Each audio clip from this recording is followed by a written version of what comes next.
Señor, Señor Jesús, esta noche estamos nuevamente en este auditorio con el deseo, Señor, de que tú uses a nuestro hermano pastor en su exponencia de esta clase, eh, respaldado por tu palabra.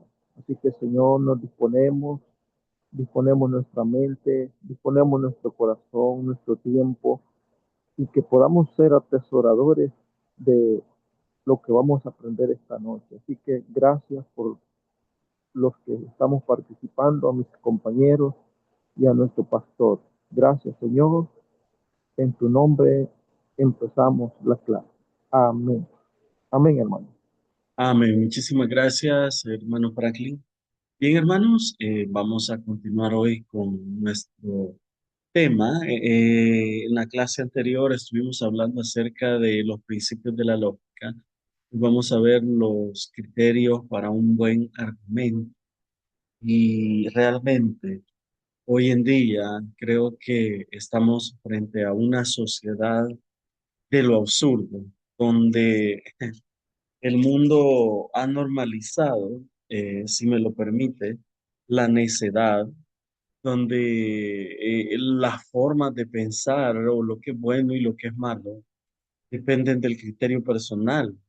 Por eso vivimos en la época, como algunos le han llamado, del relativismo, no solo moral, sino espiritual, de un pluralismo religioso también, y también algunos han llamado a esta la época de la posverdad donde la verdad ya no importa, ya pasó, ya simplemente no importa si es verdadero o no, simplemente importa si me gusta, si está bien. Hoy en día, si usted ha visto, bueno, en la tele, en redes sociales, hay un fenómeno que está como de moda, ¿no? Y ojalá pase pronto, porque es de las necesidades más grandes que he visto y ya teníamos suficiente con la ideología de género, ahora imagínense todos los trastornos mentales que está viviendo nuestra sociedad por no aceptar una verdad objetiva de la palabra de Dios, sino que hacer que el sentimiento humano se vuelva la norma. Hoy, bueno, hoy hay gente que hombres que se creen mujeres, mujeres que se creen hombres, jóvenes que se creen animales y se disfrazan como animales y actúan como animales. Bueno, esto no nos debería asombrar tanto, es lo que la sociedad ha venido cultivando por rechazar la verdad. Dice la palabra del Señor que como ellos no estimaron tener en cuenta a Dios, Dios los entregó a una mente reprobada. Y eso es lo que estamos viendo hoy. Hoy en esta clase vamos a hablar, como dije, acerca de los criterios del buen argumento, porque se ha vuelto cada vez más importante presentar una razón lógica de nuestra fe y llevar a la gente a entender, eh, particularmente cuando aborda con esos temas de ideología de género, de estas confusiones mentales que tiene la gente, debemos saber responder lógicamente y presentar buenos argumentos para que ellos se den cuenta del error en el que están. No basta con que nosotros señalemos que eso es absurdo, que eso es torpe, que eso es necio, sino que también presentemos realmente argumentos buenos y válidos. Entonces, hoy en esta clase vamos a abordar los criterios fundamentales que constituyen un argumento sólido, evidentemente desde una perspectiva tanto epistemológica como lógica. Y luego vamos a ver cómo estos criterios de un buen argumento se aplican en el ámbito teológico. Vamos a ver las cuatro características de un buen argumento, de un argumento racional. Y bueno, en esta clase, luego de la introducción, vamos a ver algunos de los criterios fundamentales de un buen argumento, cómo esto se aplica al saber teológico y vamos a llegar a conclusiones generales. Pero antes de esto, antes de pasar propiamente al tema, quiero compartir con ustedes un video relativamente breve que nos muestra cómo la sociedad se ha ido volviendo una sociedad necia, sin sentido, y por no usar otros términos un poco más pesados, ¿no? El mundo ya renegó de la verdad y hoy ha caído en la necedad absoluta. Quiero que mire, por favor, este video brevemente. G. K. Chesterton, uno de los pensadores públicos más importantes del siglo XX, escribió una de las críticas más persuasivas sobre las inconsistencias del secularismo en su obra Ortodoxia. Ravi Zacharias fue instrumental en la popularización de dicho argumento en el siglo XXI. El siguiente video fue inspirado en el legado de Ravi Zacharias, uno de los pensadores públicos cristianos más importantes del siglo XX y siglo XXI, quien falleció el 19 de mayo del 2020.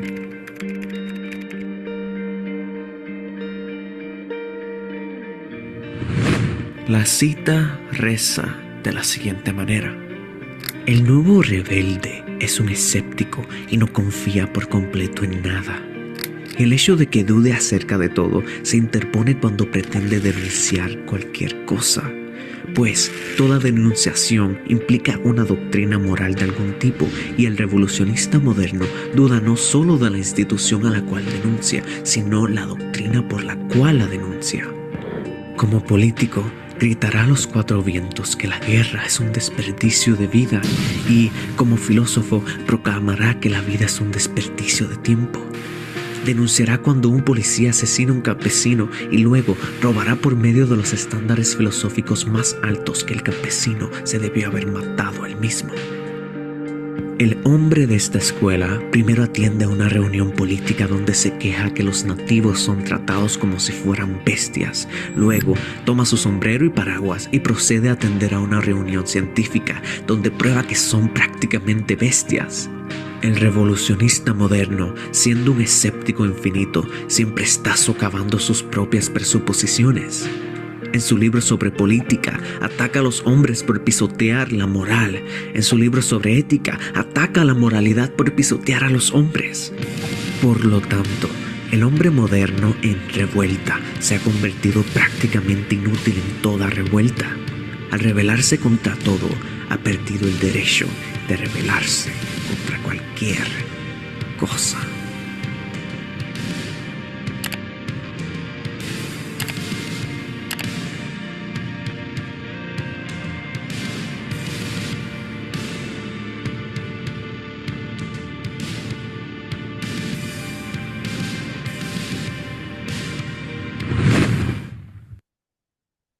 Muy bien. Luego de ver este video, usted pudo notar algo, ¿no? ¿Cuál es la crítica que G.K. Chesterton hace hacia la sociedad actual?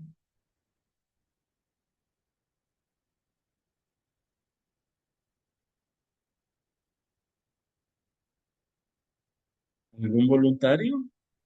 Amén, hermano. Hermana Ruth, dígame. Según capté lo que estaba diciendo es que entiendo que el hombre moderno como que no, o sea, habla de una cosa y luego se contradice lo que ha afirmado al principio.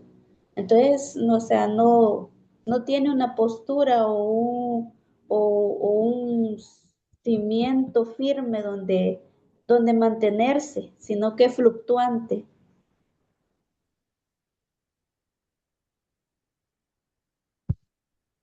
Excelente, muchísimas gracias, hermana. ¿Alguien más desea decir algo? Hermana Dinora.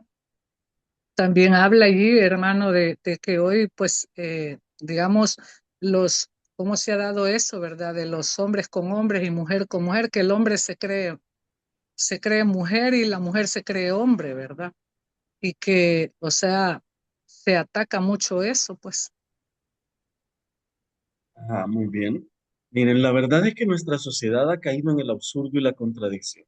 Hemos renunciado a la lógica, a la forma de pensar, hemos rechazado todas las verdades objetivas de la palabra del Señor y el problema es que cuando rechazamos la verdad absoluta de la palabra del Señor, la mentira viene a ocupar su lugar y luego nuestras propias ideas nos desvían. Como dije al principio, Dios entrega al hombre, cuando no toma en cuenta a Dios, lo entrega a una mente reprobada para que haga cosas que no convienen.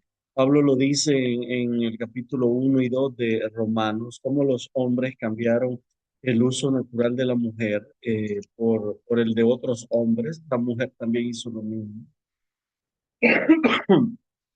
Y cómo el hombre ha ido desviándose poco a poco, al punto que hoy nadie conoce la verdad y nadie quiere admitir que hayan verdades absolutas, sino que tu verdad, mi verdad, protestamos contra todo, no estamos de acuerdo con nada, es un mundo de lo absurdo, de lo ilógico. Y entender precisamente cómo argumentar lógica y coherentemente es hoy más necesario que nunca para hacerle ver a esta gente el absurdo de su razonamiento. Si no van a entender ni van a aceptar la Biblia como palabra de Dios, por lo menos debo intentar que lógicamente se den cuenta que lo que están practicando es algo necio, algo absurdo y totalmente ridículo. Eh, Voy a continuar con la presentación para ver este tema con más detalle. Hoy vivimos en un mundo donde la información abunda, pero eso no significa que lo que se ve sea cierto, ¿no? Podemos tener tanta información y toda ella estar equivocada o alguna parte de ella. Mucha de la información que recibimos sirve a inclinaciones, tendencias e intereses de élites. Tenemos una gran cantidad de voces que nos dicen o sugieren qué es lo que tenemos que hacer. Y en medio de todo esto es necesario tener la capacidad de discernir la solidez de los argumentos que se nos presentan para persuadirnos. Hoy en día nosotros no podemos encerrarnos como el avestruz encerrando la cabeza en la tierra, sino que entender que somos llamados a presentar defensa de la fe. Entonces, hay algunos términos que necesitamos conocer para esta clase. Uno de ellos es epistemología. La epistemología, hermanos, es la rama de la filosofía que estudia la naturaleza, el origen y la validez del conocimiento. Así que cuando hablamos de criterios de un buen argumento, también estamos hablando de epistemología. La pregunta que la epistemología se hace es, ¿qué hace que un argumento sea bueno? Ya dijimos que un argumento es más que simplemente ir a pelear con alguien, no se trata de una disputa.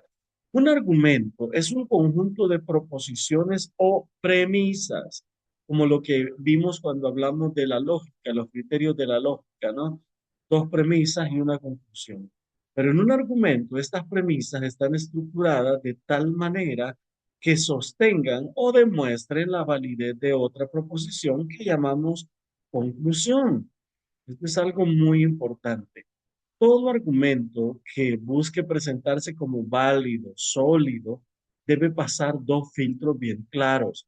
El primero es el de la forma y el otro es el del fondo. Cuando hablamos de la forma, nos referimos a la estructura lógica y a la validez formal de dicho razonamiento. ¿Es lógico lo que dice o se contradice? Luego, el otro criterio es el fondo, que habla de la verdad material. El argumento puede tener una aparente lógica, pero si se fundamenta en una mentira o en algo irrelevante o no es coherente, pierde completamente su validez. Hay, en ese sentido, cuatro criterios fundamentales para determinar si un argumento es válido o no lo es. El primero de ellos es la validez formal. Y esta es pregunta de examen. ¿Cuáles son los cuatro criterios esenciales? Validez formal, verdad material, relevancia y coherencia. La validez formal se refiere a la corrección lógica, que lo que estamos proponiendo sea lógico. Ahora, otro criterio es la verdad material, es decir, que las premisas pueden sonar lógicas, pero si no se fundamentan en la realidad, en la verdad, todo el argumento va a ser fallido. Finalmente, la relevancia. Las premisas que nosotros establecemos deben apoyar la conclusión, no contradecirla, ni mucho menos. El cuarto criterio es la coherencia. Es decir, nuestro argumento debe integrarse dentro de un marco más amplio. No es una verdad aislada, sino algo que tiene relación con otros aspectos. A ver. Ahora, hablemos del primer criterio, la validez formal y la corrección lógica. Y vamos a hablar de un argumento y cómo este debe estar estructurado. Debemos recordar que un argumento solo es válido cuando la conclusión se deriva necesariamente de las premisas. Es decir, si las premisas fueran verdaderas, la conclusión tendría que serlo también. Por ejemplo, los perros, este es el ejemplo que tomamos la última vez. Los perros ladran. Ahora piensa en su mascota, ¿verdad? Firulais es un perro, pues ya tiene una segunda premisa. Por lo tanto, Firulais ladra también. Ahí puede parecerle un ejemplo trivial, pero es un ejemplo de premisas lógicas y llevan a una conclusión. Apliquémoslo a lo que a veces dicen las mujeres, ¿verdad? Las hermanas. Bueno, las hermanas no, porque los cristianos somos gente decente, pero dicen, todos los hombres mienten, podría decir una hermana. Mi esposo es un hombre, segunda premisa. Por lo tanto, él también es un mentiroso. Imagínense ese criterio, ¿no? Obviamente es lógico, pero ya vamos a ver por qué algo así no, a pesar de ser lógico, no está apoyado en la verdad. Pero bien, ese es solo un ejemplo de razonamiento o de silogismo clásico. Note este, todos los hombres son mortales. Sócrates es hombre, por lo tanto, Sócrates es mortal. Acá la fuerza de este silogismo se encuentra en la forma. Más allá del contenido, tiene una estructura lógica de razonamiento, ¿no? Todos los hombres mueren, son mortales. Ahora, Sócrates obviamente es un hombre, por lo tanto, Sócrates también es mortal. Hay un razonamiento, una secuencia lógica. Si esta forma, si la estructura lógica es correcta y no incurre en falacias, vimos ya que son las falacias en la clase anterior, el argumento va a colapsar, aunque las premisas sean ciertas, pero la forma de un argumento y de presentarlo importa, debe ser completamente lógico. El segundo criterio, que es de la verdad material y la solidez. Ahora, un argumento puede ser lógico y por lo tanto válido, según como lo vimos en el criterio uno, pero a la vez llevar a una conclusión falsa, cuando las premisas no se ajustan a la realidad. En el caso anterior no había problema. Todos los hombres son mortales. Esa es una verdad absoluta. Sócrates es un hombre. Ok, o cambia Sócrates, yo soy un hombre. También es cierto. La tercera premisa, la conclusión más bien es, por lo tanto, yo también soy mortal. Estas son lógicas, pero también verdaderas. Ahora, por ejemplo, hay un tipo de premisas que pueden ser falsas y nos llevan a conclusiones erróneas. Por ejemplo, asesinar o matar es malo. Uno, la premisa es lógica, es cierta, es verdadera. Dios ordenó matar en el Antiguo Testamento a algunos individuos. ¿Cuál sería la conclusión lógica? Ah, bueno, si matar es malo y Dios ordenó matar, la consecuencia lógica es Dios es malo. Pero esta sería una premisa falsa porque no se fundamenta en la verdad, porque no analiza las razones. No, no basta con que tenga una secuencia lógica, porque la secuencia lógica de lo que acabo de decir es innegable. Es lógico, una premisa es razonable con la otra, pero no se ajusta a la realidad. Es como que le diga, causarle dolor a un niño es malo. Entonces, cuando el padre corrige una mala conducta de su hijo, le causa dolor. Por lo tanto, el padre actúa con maldad. Aparentemente es lógico porque lleva una secuencia, pero otra vez no se basa en la verdad. Usted lo que desea, no castiga ni corrige a su hijo porque sea malo. Lo corrige porque desea su bienestar, lo mismo que podríamos decir de Dios. No basta con que el argumento o la secuencia sea lógica. El argumento debe ser sólido, debe basarse en premisas verdaderas o la conclusión va a ser falsa. Entonces, debemos entender, debemos tener conocimiento de la experiencia en base a la cual vamos a formular unas premisas. Y obviamente, si nosotros fallamos en esta área, vamos a tener un mal argumento. La solidez exige una correspondencia entre lo que se afirma y el estado de las cosas que pretenden escribir. Entonces, como ya lo dijimos, no basta con que la forma sea correcta. El contenido también debe serlo para que la premisa sea verdadera. El tercer criterio, ya dijimos, no solamente debe ser lógico, sino que también debe basarse en la verdad, pero también lo que decimos en la elaboración de nuestro argumento debe ser relevante y pertinente. Probablemente usted se pregunte qué tiene que ver esa imagen del gato, una pierna y una nube con lluvia. Bueno, las premisas que nosotros hagamos dentro del razonamiento deben aportar razones que apoyen la conclusión, no ser absurdos, no ser irrelevantes e impertinentes. Un argumento puede ser válido e incluso partir de verdades, pero si sus premisas no tienen conexión, una conexión real con la conclusión, igual va a ser un argumento inútil. Note el siguiente ejemplo de irrelevancia. Hoy vi un gato negro. Claro, es una verdad. Me duele la rodilla. También es otra verdad. Por tanto, va a llover. Ok, la pregunta es, hoy vi un gato negro y me duele la rodilla. Por lo tanto, va a llover. ¿Qué tiene que ver que haya visto un gato negro y que me duele la rodilla con que va a llover? Note tres premisas acá, pero la conclusión no tiene sentido. Este argumento carece de relevancia ya que no existe una conexión o vínculo real entre las premisas y la conclusión. Entonces, a eso nos referimos con relevancia, ¿no? Que tengan relación. Hay un vínculo entre las dos premisas anteriores y la conclusión, no que estén desconectadas. En cuanto a la pertinencia, la evidencia que presentamos debe ser adecuada para la cuestión. Otra vez, ¿no? No como esta que no tiene nada. Y el cuarto criterio es la coherencia y la sistematicidad. Un buen argumento, hermanos, no viene del vacío, no surge de la nada. Forma parte de un razonamiento mayor o de un marco más amplio de conocimiento. De manera que lo que nosotros propongamos no solo sea lógico, no solo se fundamente en la verdad, no solo sea pertinente, sino que no contradiga otras verdades establecidas, sino que las complemente y la fortalezca. Entonces, vamos a ir repitiendo estos cuatro criterios varias veces a través de toda la clase, porque quiero que se lo grabe. Como dije, esta es una pregunta de examen. ¿Cuáles son los cuatro criterios de un buen argumento? Primero, validez formal.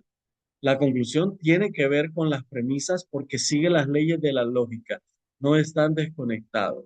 Segundo, verdad material. Las premisas se ajustan a la realidad, no son falsas, de lo contrario no sería un buen argumento. Tercero, la relevancia. Las premisas tienen conexión genuina y significativa con la conclusión. Y finalmente, la coherencia, es decir, que el argumento se integre sin contradicción en un marco más amplio de conocimiento. Ahora, vamos a ver. Hablemos cómo esto se relaciona con la teología, porque aparentemente solo puede servir como una manera de analizar si lo que estoy diciendo tiene sentido o no lo tiene. A veces hablamos cosas que no son, pero ¿qué tiene que ver esto con la teología? Bueno, al aplicar estos criterios al estudio de la fe, del cristianismo, de la teología, para nosotros nos adentramos en un terreno que muchas veces es poco valorado o poco investigado. Algunas personas, sobre todo aquellos que no entienden nuestra fe, piensan que la teología es un saber inferior. No le dan el mismo valor que a la ciencia normal, aunque la teología es una ciencia, la ciencia es tratado sobre Dios. Entonces, lo cierto es que la teología no es inferior a ninguna otra ciencia. Tiene un objeto y unos métodos distintivos, pero sigue siendo una ciencia y por lo tanto podemos aplicar los criterios de la lógica como también los criterios de un buen argumento. La pregunta que nos compete a nosotros en esta noche es, ¿puede la teología ser racional, bueno, y hay un gran desafío. Vamos a ver, ayúdenme ustedes. Dejo de compartir por un momento. Eh, ¿Cómo podría probarme que Dios existe? Veamos. Apliquemos la lógica acá. Quisiera que participen. ¿Cómo podría probarme sin recurrir a la Biblia que Dios existe?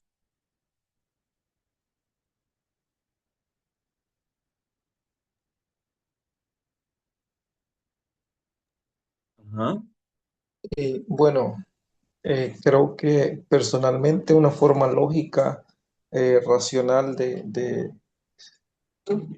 afirmar que Dios existe, quizás es la forma en que el ser humano ha sido creado, por ejemplo, con la delicadeza en que nosotros hemos sido creados. Me llama la atención cómo funciona, por ejemplo, el corazón, cómo permite salida y entrada del oxígeno para darnos vida. Entonces, cada cosa en su lugar, es decir, nuestra forma, cómo hemos sido hechos. Entonces, eso es una evidencia para mí de probar de forma lógica de que existe un Dios, que no hemos sido creados así de la nada. Ahora, vamos a ver, ¿cómo me probaría usted que lógicamente que ese corazón que lo tiene fascinado por su comportamiento o su manera de funcionar no ha surgido por la casualidad?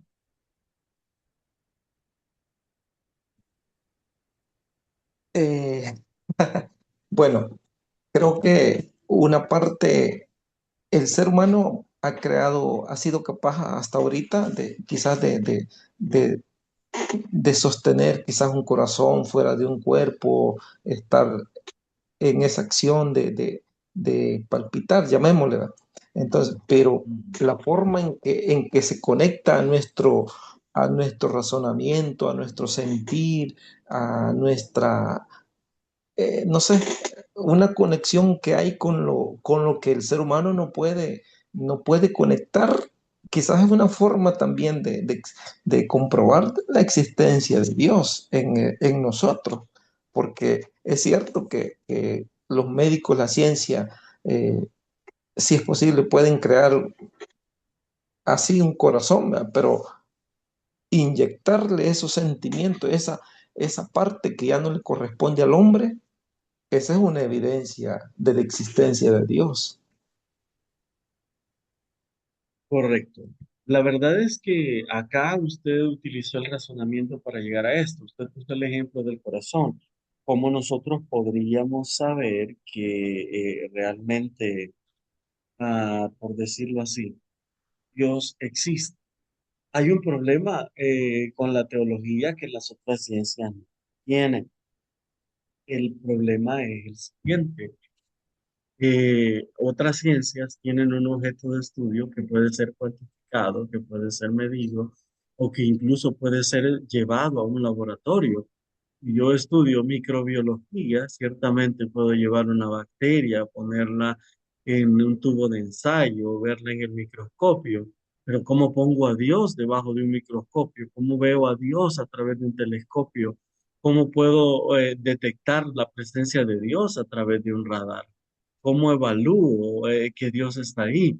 En ese sentido, la teología presenta un desafío un poco más grande que otras ciencias porque su objeto de estudio trasciende cualquier categoría. Tenemos como objeto de estudio al ser más grande y más complejo de todo el universo, que es irreductible y por lo tanto no puede ser sujeto de observación humana. Es un ser trascendente y obviamente nuestras realidades como teólogos trascienden la mera verificación empírica. No está sujeto al laboratorio, como ya lo dije. Entonces, la teología, lejos de ser un ejercicio de mera opinión o de sentimiento, requiere que nosotros creemos una estructura racional, una estructura lógica para poder sustentar. El hermano presentó el ejemplo del corazón. Ok, ahora, podrías, yo le digo, ah, sí, mire, pero ¿cómo me dice que esto no surgió por casualidad? Ok, el ser humano ha creado corazones, digo, corazones artificiales o algo por el estilo que ni siquiera pueden funcionar como funciona un corazón humano real. La pregunta es, si un corazón sintético requiere la participación de un intelecto superior, de un intelecto humano bastante desarrollado para crear algo similar, aunque inferior a un corazón humano, ¿cómo yo podría creer que un corazón sintético tiene que tener un creador, pero un corazón real más complejo todavía, no debe tener un creador sino por la casualidad? Sería como decir que yo tengo un código penal porque explotó una imprenta y todos los tipos cayeron y de la gran explosión surgió un libro perfectamente ordenado como un código penal. Simplemente no tiene sentido, es ridículo, es absurdo. Entonces, la teología necesita ser racional. Va a tener limitaciones, claro, pero sigue siendo algo racional. Muy bien. Ahora, eh, vamos a ver algo más.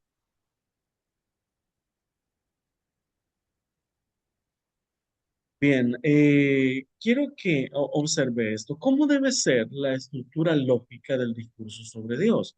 En primer lugar, aplicando este concepto de los criterios de un buen argumento cuando vamos a hablar de Dios, recordemos que el primero es la validez formal. Y al hablar de validez formal, debemos entender que la teología no escapa de estas realidades.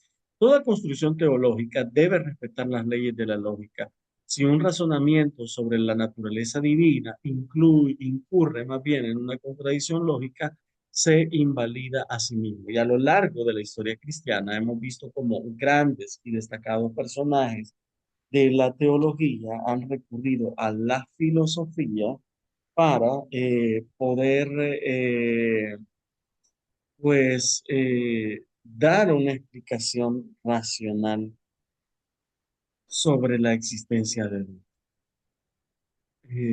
Cuando un argumento es débil, analicemos eso también. Si hemos hablado de los cuatro criterios para un argumento sólido y fuerte, también debemos entender que hay argumentos que son débiles.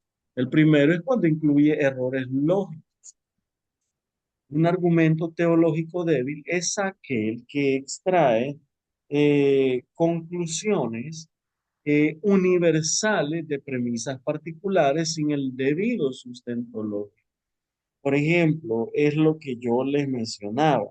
Hay mucha gente que duda del carácter de Dios. Algunos incluso han llegado a pensar que en un dualismo ontológico en cuanto a Dios, creyendo que el Dios del Antiguo Testamento es totalmente distinto del Nuevo Testamento, porque ven en él algunas cosas que no les parecen. Entonces, por ejemplo, muchos pueden llegar a una conclusión universal sobre Dios y marcar su personalidad o definir quién es Dios a través de premisas particulares, es decir, por una observación pobre o débil de algunos sucesos.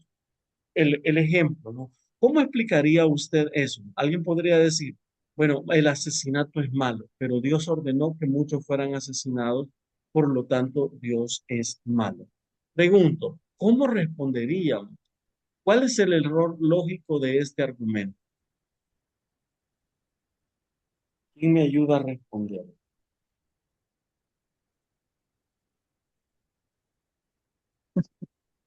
El error lógico de ser Ajá. las exigencias lógicas. ¿Cuál sería el error lógico? Sabemos que cometer asesinato o matar es malo, ¿no? Dios mismo dijo, no matarás. Entonces, ¿por qué si matar es malo, entonces, y Dios ordena en el Antiguo Testamento, le dice a Josué que mate a todos, a Saúl le dice que no perdone ni a niños, y así en diferentes ocasiones Dios ordena el exterminio? Entonces, ¿vuelve esto a Dios malo? Alguien podría utilizar esos casos particulares para llegar a una conclusión universal sobre el carácter de Dios. ¿Cuál es el error lógico acá? ¿Por qué este argumento es débil para determinar el carácter de Dios?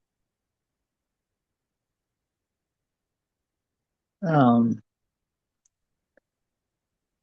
y como se dice, ¿verdad? Que donde dice que no matarás y como dice que luego Dios, ¿verdad? Dice que hay que matar, así como le dijo, que no dejaran ni a ninguno, ¿verdad? Todos, matar hombres, mujeres y niños. Entonces, ahí como que se contradice, ¿verdad? Digo Ajá. yo, porque si él pone no matarás, entonces, y se ve eso también, pues entonces eh, ahí hay como un error, ¿verdad? Lógico. Eso es lo que yo entiendo. Pero ¿cuál es el error lógico que usted detecta? O sea, pues sí que si Dios está diciendo no matarás, ¿verdad? Lo pone ahí en los 10 mandamientos. Entonces, pero si él también ha dado la orden de y que le dio a Saúl de matar mujeres, hombres y niños, entonces ahí es donde, ¿verdad? Mm, Entonces Dios actúa mal. Pues sí, así se ve. Muy bien, así se mira, ¿verdad? Esa es la conclusión. Así se Hermana ve. Evelyn, ¿qué dice usted? Hallemos el Hermano, error ahí en esto. así se ve, pero Dios no es que Dios sea malo, ¿verdad? Sino que ahí fue por otro motivo que se dio eso, pero eso no quiere decir en ningún momento que Dios sea malo. Ajá, muy bien. Pero ¿cómo salvamos el carácter de Dios aquí en medio de todo esto? Pastor, Ajá. lo que se me viene a la mente es que, bueno, no sé si estaré en lo correcto. El mandamiento era para el ser humano, para nosotros, no matarás. Entonces, Dios no tiene nada que ver con eso. Él es soberano y puede hacer lo que quiere o decidir lo que él quiere. No sé. Se merece un aplauso. Los mandamientos son para nosotros. Correcto. Detectó la falla, una de las fallas lógicas, que de hecho tiene varias en el argumento, ¿no? Que usan, porque miren, muchos críticos del Evangelio ven eso y dicen, no, es que ya ven que el Dios de ustedes es malo, se contradice. No, exacto, los mandamientos son para nosotros en primer lugar. De paso que el mandamiento realmente lo ponen como no matarás, pero en el texto original dice no cometerás asesinato. Y eso es diferente. Usted puede matar a alguien hasta por accidente, pero el asesinato es algo muy distinto, incluye maldad y alevosía, ¿no? Entonces, en realidad en Éxodo lo que está diciendo es no cometerás asesinato, no harás algo, no le quitarás la vida a otro con mala intención ni con maldad. Ahora, ese es otro aspecto, ¿no? Debemos entender que Dios ve cosas que nosotros no podemos ver. Él sabe cuándo cada individuo ya es, jamás se va a arrepentir y por lo tanto, quitarle la vida ya no es una cuestión de, ¿qué le puedo decir? Vamos a verlo desde el punto de vista de la vida cotidiana. Usted tiene 10 gallinas, ¿sí? Esas gallinas, usted un día tiene una fiesta de cumpleaños y usted las necesita para hacer el almuerzo. ¿Quién le va a decir algo porque usted mate sus gallinas y las prepare para el almuerzo? Nadie le va a decir nada porque son suyas, son animales. Sé que a nosotros los seres humanos nos gusta tener un concepto elevado de nosotros mismos, pero en última instancia solo somos criaturas de un ser superior que tiene derecho absoluto sobre nosotros, como usted lo decía. Dios es soberano. En primer lugar, el mandamiento era para nosotros, no para Él. Es a nosotros a los que se nos ordena no atentar contra la vida de nuestros iguales o semejantes. Pero Dios no es nuestro igual, Dios no es nuestro semejante. Dios está por encima de todo, trasciende de todo, es soberano, somos su propiedad, incluso aquellos que no creen en Él son de su propiedad y por lo tanto puede hacer lo que le plazca y nadie tendría derecho a reclamarle nada. Esto no vuelve a Dios malo, sino vuelve a Dios un ser que tiene propósitos específicos. Por ejemplo, imagínese que Dios no hubiera, analizando el argumento otra vez, ¿no? Que Dios no hubiera exterminado a los cananeos. Esto significa que Israel corría el riesgo de pervertirse y muchas veces pasó. Ellos terminaron adorando a dioses falsos porque los cananeos, ellos no siempre obedecieron y no los exterminaron. Entonces los seducían para obrar mal. Ahora, ¿qué hubiera pasado si todo Israel se pervierte? ¿Hubiera sido posible que Dios creara un linaje por medio del cual hubiera venido su hijo? No. ¿Y qué hubiera pasado si Cristo no viene? La humanidad no sería salva. Entonces debemos entender que las decisiones de Dios no se basan en el odio, no se basan en que Él sea malo, se basan en que Dios tiene un plan perfecto y para lograr el objetivo que se propone muchas veces tiene que hacer cosas que no son agradables, pero esto no lo vuelve malo. Dios está pensando en un fin último para salvar la mayor cantidad de seres humanos posible, lo cual a veces va a incluir exterminar a aquellos que de todas maneras no se van a arrepentir. Dios da la oportunidad a todos, Él no desea que nadie perezca, pero Él también sabe cuando cada individuo ya está lejos de la redención. Y si está lejos de la redención, ya nunca se va a arrepentir. Dios puede libremente, como ser soberano, tomar la decisión de cortarlo de esta vida y eso no lo vuelve malo, lo vuelve soberano. Entonces, es lo que veíamos con respecto al argumento, ¿no? No se trata simplemente de que sea lógico. Seguía una secuencia lógica, pero tampoco estaba fundamentado en la verdad, lo cual lo convertía en un argumento débil. De paso, que acá aún la misma lógica que empleaba era incorrecta. Trata de sacar conclusiones universales a través de casos particulares que no aplican en este caso para Dios. Una conclusión, un argumento teológico débil también se mide por la exigencia lógica, ya que una conclusión teológica debe seguirse necesariamente de las premisas establecidas. Esto es así en teología como en cualquier otra rama del saber. De paso, hay otro criterio que sirve para determinar que un argumento es débil y esta es la tradición histórica. Los grandes teólogos de la historia crearon sistemas teológicos donde cada afirmación que hicieron trata de encajar coherentemente con las demás. Pero si lo que nosotros decimos contradice esta tradición histórica, también es momento de cuestionar qué tan sólido sea el argumento que nosotros estamos presentando. Esta es la razón por la que rechazamos a grupos con afirmaciones heréticas como los mormones, los testigos de Jehová, que se apartan de la tradición histórica. No tiene lógica aceptar su punto de vista cuando éste contradice lo que la iglesia por siglos ha creído. Ellos podrían presentarse como la nueva versión de la realidad, pero si esto contradice lo que la iglesia ha creído por siglos, ya es un buen motivo para dudar, perdón, de la validez de su argumento. Ahora, el criterio de la verdad material también aplicado en el ámbito de la teología nos enseña mucho, ¿no? Como creyentes, nosotros hemos aceptado la Biblia como la palabra inerrante, inspirada e infalible de Dios. Dentro de la tradición de la Reforma, es decir, dentro del protestantismo, toda reflexión teológica se determina a partir de las escrituras. La Biblia es considerada la fuente de conocimiento divino superior a cualquier otra. No en vano, uno de los gritos de guerra de la Reforma fue el principio de la sola escritura. Bíblicamente, teológicamente, un argumento al hablar de doctrina lo definimos como apegado a la verdad material cuando se apega a la Biblia. Por eso rechazamos cualquier argumento que no esté dentro de la Biblia, por muy lógico que nos parezca, porque la Biblia es el objeto de verdad material por excelencia dentro de la teología. Si muchos de los pensadores cristianos y muchos de los líderes religiosos hicieran caso de este principio, no habría tanta secta hoy en día con ideas tan diferentes, tan ajenas a la Biblia. Si contradice lo que dice la Biblia, se está apartando de esa fuente de verdad material, porque no concuerda con el texto fundamental.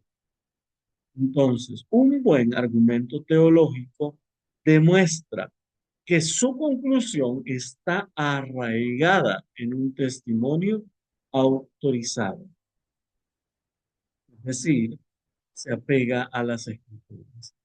Ya los primeros cristianos entendieron esto, ¿no? Desde los primeros siglos, los padres apologetas, los filósofos del cristianismo trataron de defender precisamente esa verdad histórica y doctrinal de nuestra fe. A menudo las críticas provienen, hermanos, de dos fuentes. Una de ellas es de las críticas externas, es decir, en el caso de la iglesia primitiva, las críticas venían del mundo grecorromano, con sus diferentes deidades y con sus ideas filosóficas y religiosas desviadas. Pero no solamente tenían que luchar contra enemigos externos, sino también internos. Las desviaciones internas amenazaban la pureza doctrinal de la comunidad. Y bueno, incluso en los propios evangelios nosotros vemos en el propósito de cada uno de ellos un intento por rebatir los errores que se estaban dando dentro de la comunidad de creyentes. Mateo trata de dirigirse a los judíos, probando que Jesús era el cumplimiento de la ley y de los profetas. Marcos busca alcanzar a los romanos, presentando un punto de vista dinámico y poderoso de Jesús. Lucas tiene como propósito convencer a personas de habla griega y gentil. Finalmente, Juan busca convertir el error gnóstico que ya se estaba dando. Cada libro de la Biblia trata de combatir esas críticas externas, también las desviaciones internas. La misma Biblia es en sí misma un tratado apologético de la persona de Dios. Ahora, en teología, hermanos, la relevancia de un argumento teológico no se agota solamente por su fidelidad textual, sino que lo que nosotros vivenciamos debe conectar con la experiencia de cada uno de nosotros, con esa experiencia individual, pero también de la comunidad de fe. Quiero que veamos esto y lo apliquemos a la realidad teológica. Por ejemplo, como pentecostales, nosotros creemos en el bautismo en el Espíritu Santo. Pregunto, hermanos estudiantes del Instituto Bíblico, ¿cuál es la evidencia inicial de haber sido bautizado en el Espíritu Santo? Hablar en lenguas. Muy bien. ¿Cómo sabe que es hablar en lenguas? ¿Por qué está hablando? Porque se está hablando, o sea, no habla uno igual, pues, ¿verdad? Sino que son, eh, como dice que las lenguas es la primera evidencia de ser bautizado en el Espíritu Santo, ¿verdad? El hablar en lenguas, así como los que fueron bautizados en el aposento alto, que hablaron diferentes lenguas, ellos. Entonces, digamos que si yo soy bautizada, no voy a hablar así como estoy hablando, ¿verdad? Sino en otra lengua, tal vez puede ser lenguas.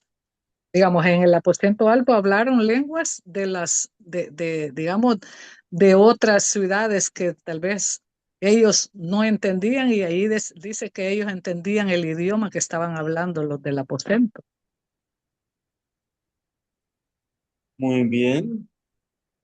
Entonces, nosotros nos basamos en la Biblia, en lo que leemos en Hechos, en el Pentecostés samaritano y en otras ocasiones, como en la casa de Cornelio, donde cada vez que alguien recibía el bautismo en el Espíritu Santo, generalmente hablaba en lenguas. Ahora, si usted se fija, no todos los cristianos llegan a la misma conclusión.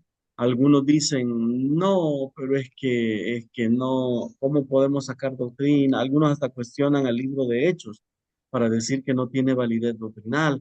Otros van a citar dentro del mismo libro de Hechos el caso de Pablo, cuando llega Ananías a orar por él y le dice, recibe el Espíritu Santo, pero no se menciona nada de que él haya hablado en lenguas y así. Ahora, ahí, para que lo que nosotros estamos proponiendo sea válido, no solamente depende de que tenga una base en la verdad material, que en este caso sería la Biblia, sino que sea complementado, perdón, por la experiencia. ¿Cómo alguien podría, vamos a ver, eh, supongamos que acá, no sé si todos acá son bautizados en el Espíritu Santo. Alguien que me diga si ha sido bautizado en el Espíritu Santo de los que está acá. Amén, hermano. Hermana Ruth, ok. Ahora viene mi pregunta, hermana Tirsa también dice, ahora, ¿cómo yo puedo, eh, imagínese que yo le digo y vengo a interpretarle y le digo, bueno, no, eso del bautismo en el Espíritu Santo no es cierto, sino que el Espíritu lo recibimos cuando nosotros creímos y fuimos sellados, ese es el bautismo en el Espíritu Santo. Nuestros hermanos cesacionistas y sobre todo grupos como calvinistas dicen que el bautismo en el Espíritu Santo ocurre al momento de la conversión y es exactamente lo mismo que la regeneración y que la conversión. Ahora, ellos usan la Biblia para argumentar su punto de vista. ¿Cómo yo puedo utilizar mi experiencia para hacer que mi argumento sea más sólido? Mm,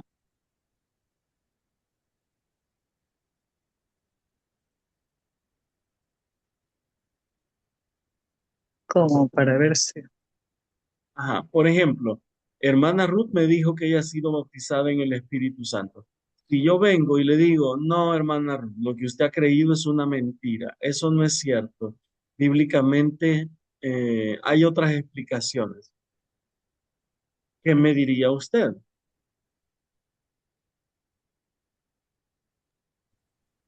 Yo siento, hermano, que es lo que experimenté, o sea, es algo diferente de todas las experiencias que he tenido eh, estando en la presencia de Dios, ¿verdad? Y, y siento que no es, o sea, es algo que que puedo testificar que sucedió, ¿verdad? Entonces, yo estoy convencida de que sucedió en mí y por eso lo creo. Muy bien, exactamente. Usted dio en el blanco. Nadie nos puede negar, no importa qué tan bueno sea el argumento que nos presenten o qué tanto afirmen que se base en la escritura, cuando nosotros hemos experimentado esto, ya no hay argumento que valga, ¿no? Lo hemos Sí, amén. experimentado y punto. ¿Cómo me van a negar que el bautismo en el Espíritu Santo no es real si yo lo he vivido, si yo lo he experimentado? Yo sé que es una Amén. experiencia real, posterior y subsecuente a la conversión. Entonces, aquí entra en juego Amén. la experiencia, no solamente la teoría. Y eso es lo maravilloso de nuestra fe pentecostal, que no solo dependemos de la teoría, no solo dependemos, claro, toda experiencia se mide a través de la escritura, pero no solamente tenemos eso. Y es aquí donde como pentecostales hacemos uso de algo que se conoce como el cuadrilátero wesleyano. Yo creo que ustedes han oído hablar de John Wesley, el padre del metodismo. El metodismo sería como el abuelo espiritual del movimiento pentecostal. Y acá nos da el fundamento para sustentar o evaluar la validez de todo razonamiento o de toda doctrina. El cuadrilátero wesleyano implica, como dije, en la tradición reformada se suele usar el sola escritura, como que dice, solo la Biblia es la única forma de medirlo, pero en la práctica realmente no sucede así, sino que más bien se aplica el principio de la prima escritura. La prima escritura significa que la Biblia es la norma de normas y está por encima de cualquier otra norma, pero no es la única fuente de autoridad. Si es la más importante y todas las demás se sujetan a ella, y si las demás dicen algo diferente de la escritura, las que están equivocadas son las demás, porque la Biblia no se equivoca. Pero al mismo tiempo hay otros aspectos. ¿Cuáles son las otras fuentes de autoridad teológica y doctrinal? Primero, la escritura. Luego, la tradición. Y por tradición no decimos lo mismo que la Iglesia Católica. Cuando hablamos de tradición nos referimos a todas esas credos y confesiones de fe que la Iglesia a través de la historia ha formulado. Es decir, no en vano la Iglesia, los grandes pensadores de la Iglesia trabajaron, razonaron para elaborarlos. No puede venir aquí un testigo de Jehová y decirme, mire, Jesús no es Dios, porque él mismo dijo que el Padre es mayor que yo, que no hay ninguno bueno sino solo Dios. Yo le podría citar un montón de versículos bíblicos, pero también hay algo que debe considerar. La iglesia de todos los siglos ha creído que Jesús es Dios. A esto le llamamos tradición. Lo que la iglesia ha creído por siglos No puede venir hoy un testigo de Jehová, un mormón, un adventista, a decirme que esto no es así, contradiciendo todo ese bagaje teológico de la iglesia. Entonces, por eso es importante que nosotros estudiemos nuestra historia del cristianismo para entender qué es lo que se ha creído siempre. Creemos, sí, como dije, la palabra del Señor, pero también entender aquí entre el estudio de la patrística, los escritos de los padres de la iglesia, etcétera, etcétera. ¿Cuál es el otro criterio? Bueno, sí, ellos lo creyeron, la Biblia lo dice también, pero también nuestra fe debe ser razonable. Dios no espera que dejemos el cerebro en la puerta de la iglesia y entremos sin cerebro a adorarle. Lo que la Biblia dice, la revelación de Dios es razonable. No hay nada en la ciencia que pueda contradecir la verdad revelada de Dios. Si así lo parece, significa que no estamos interpretando bien la Biblia o que la ciencia no ha descubierto toda la verdad sobre el asunto. Parece contradecir la revelación divina. Pero Dios nos ha dado la razón para que sepamos pensar y esto nos ayude a probar también la veracidad. Si yo voy a presentar un argumento acá, yo voy a partir primero utilizando la Biblia, porque es mi fuente de autoridad, y luego alguien viene y me hace otra crítica, yo puedo apelar también a lo que la iglesia ha creído por todos los siglos, puedo utilizar la lógica para probar que mi argumento es válido, pero también como pentecostales tenemos el principio de la experiencia como cuarta fuente de autoridad. Para nosotros el estudio de la palabra es más que un ejercicio académico. Para nosotros implica también una vivencia espiritual, algo verdaderamente personal. Nuestra propia vida, nuestra experiencia se convierte en un argumento indubitable de la veracidad de lo que nosotros afirmamos. Entonces, sí, hablábamos ahí de esto, ¿no? De ese cuadrilátero wesleyano. Incluye definitivamente la Biblia, que incluye la razón, la fe, la experiencia. Todo esto combinado nos ayuda a presentar un argumento y una defensa de la fe adecuada. ¿Cómo aplicamos el cuarto principio, ese de la coherencia sistemática y la armonía doctrinal? Bueno, en la teología, ser coherente, evitar. Una doctrina no puede contradecir a otra. Y este principio es el que ha guiado a los credos y confesiones a lo largo de la historia de la iglesia primitiva. Muchas veces nosotros cometemos errores de interpretación porque no le ponemos el uso de la lógica y lo que afirmamos no es coherente de forma sistemática. No hay armonía doctrinal. Esto vuelve incoherente lo que nosotros decimos porque contradice otras cosas. Por ejemplo, vamos a ver, analicemos un caso. Eh,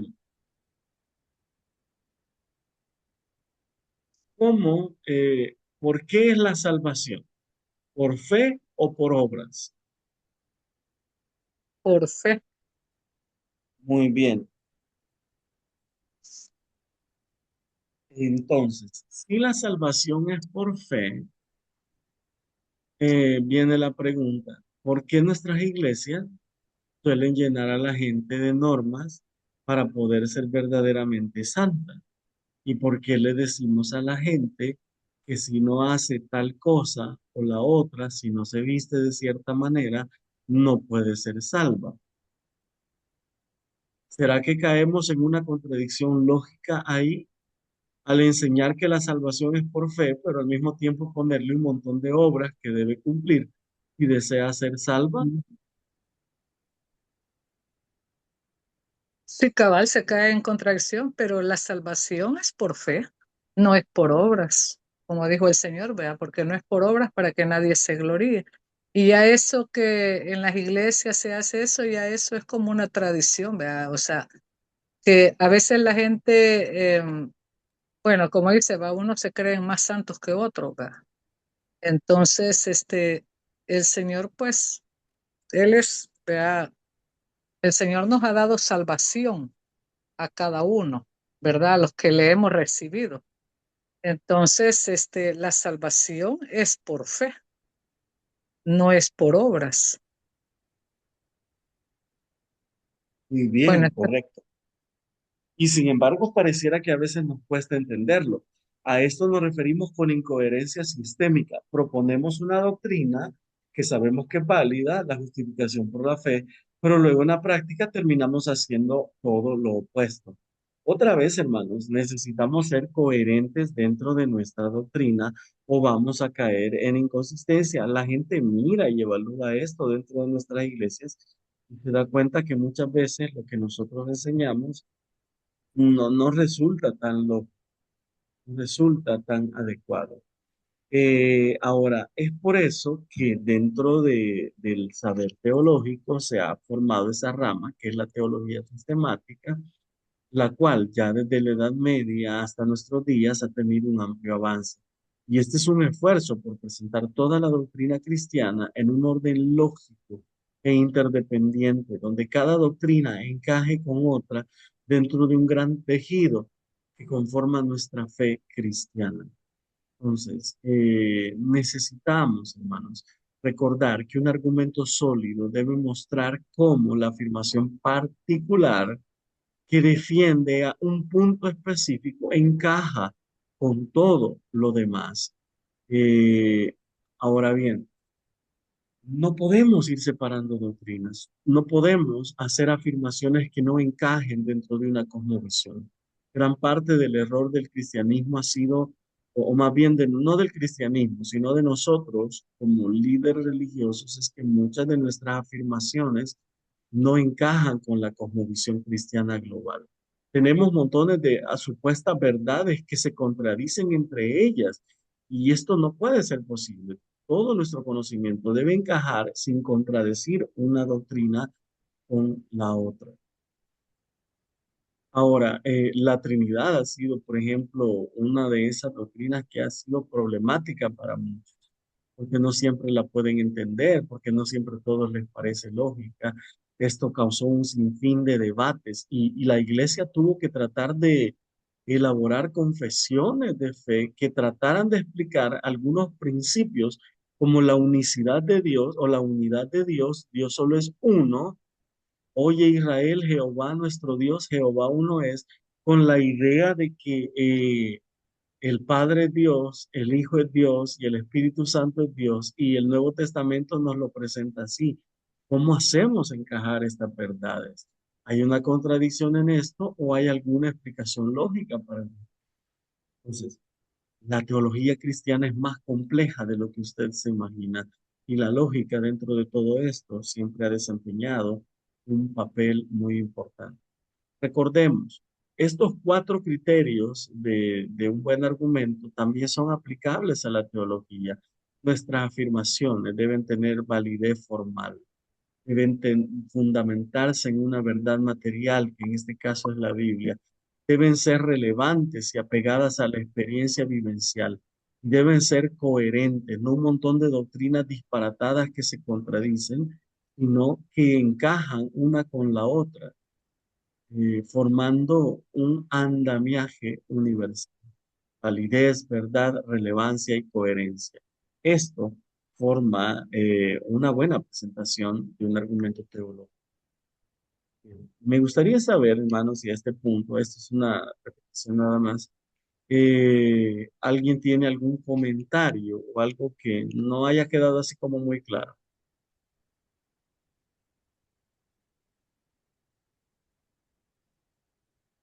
Yo creo, hermano, perdón, yo creo, hermano, de que eh, el punto del error se centra quizás cuando nosotros queremos dar nuestra opinión, quizás según nuestro criterio, aunque seamos muy cristianos, a veces nos volvemos muy legalistas y, y enseñamos algo como nosotros lo creemos y lo queremos hacer como ley.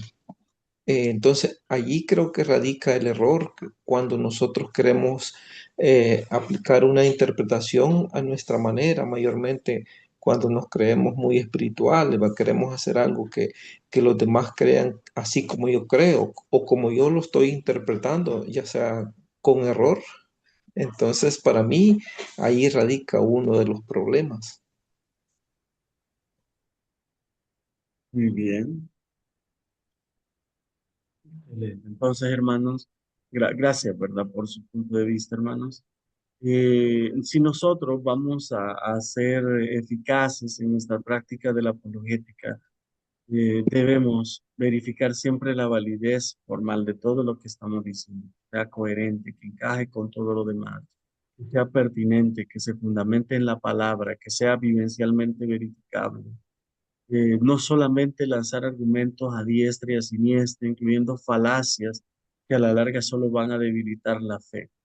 Entonces, toda premisa que nosotros hagamos debe fundamentarse en el texto sagrado, debe ser interpretada con rigor hermenéutico y fiel a esa fuente revelada, o por muy lógica que suene, no tendrá validez. Entonces, hermanos, acá dejo con ustedes algunas fuentes sugeridas que les pueden ayudar a estudiar o profundizar más en ello. Hoy quiero pedirles de paso las disculpas, porque quedan todavía unos cuantos minutos más de la clase. No estoy muy bien de salud y creo que usted lo ha notado. Entonces, quiero pedir las disculpas y terminar unos minutos antes, pero no sé si alguien quiere agregar algo más antes de cerrar.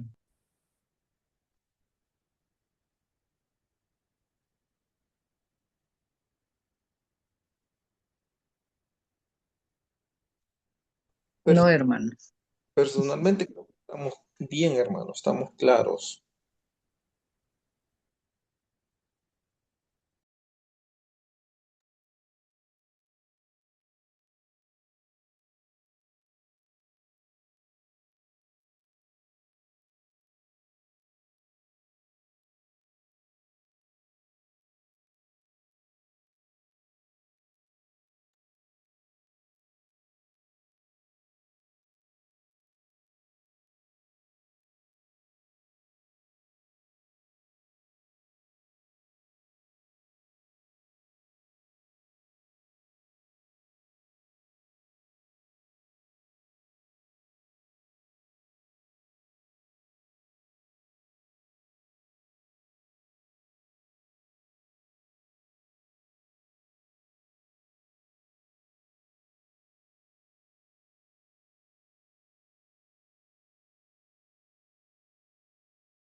Ay, perdón, hermano, perdón. Yo hablando acá y tenía cerrado el micrófono, por razón nadie me escuchaba. No solo decía entonces gracias por haber estado acá.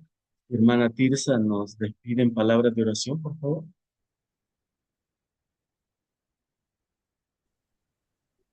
Amén. Oramos. Amado Padre, te damos gracias en esta noche, Señor, por lo que hemos aprendido, Padre. Señor, ayúdanos siempre, Señor, a levantar tu nombre en alto, no con discusión, Señor, sino que con sabiduría, con prudencia, con ética, Señor. Gracias, Señor, por los hermanos que pudieron estar presentes en esta noche y por los que no, Señor. Toma el control, Padre. Señor, te ponemos la vida de nuestro pastor en tus manos, Señor. No sabemos la dificultad o por lo que esté pasando en este momento, Padre, pero que tú tomes el control, Señor, y que le des un buen reposo y que pueda, Señor, recuperar fuerzas. La vida de cada uno de mis hermanos, Señor. Restablece, Señor, sus vidas, su salud también. Oramos por el hermano Pedro que se encuentra al otro lado del mundo, Señor, que le fortalezcas. Padre, en esta noche estamos listos para ir a descansar. Nos ponemos en tus manos, que nos guardes, que nos protejas para retomar el día de mañana nuestras actividades. En el nombre de Cristo Jesús, oramos y ayúdanos a estar el próximo miércoles para seguir aprendiendo de tu palabra. En el nombre de Jesús, amén y amén. Buenas noches, hermanos, a todos. Amén. Muchas gracias. Bendiciones, hermanos. Que descansen. Buenas noches.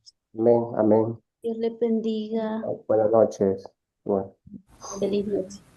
Dios les bendiga.